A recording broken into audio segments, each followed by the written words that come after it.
Balang araw, ikaw naman. Pagod ka. Hindi lang sa trabaho, kundi sa lungkot. Sa pananahimik. Sa pagngiti kahit gusto mo nang umiyak. Homesick ka. May mga gabing tahimik.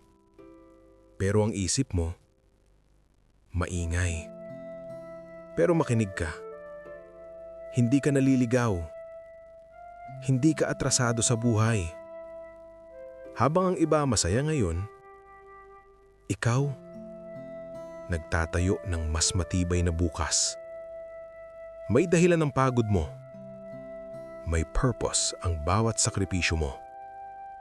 Hindi mo palang nakikita ang resulta. Pero darating yun. Darating ang araw na hindi ka naiiyak sa dilim. Darating ang araw na ikaw naman ang uuwi ng may panalo. Hindi sayang ang paghihintay. Hindi sayang ang pagtitiis. At tandaan mo ito, hindi ka nag-iisa. Lumalaban ka. At balang araw, panalo ka rin.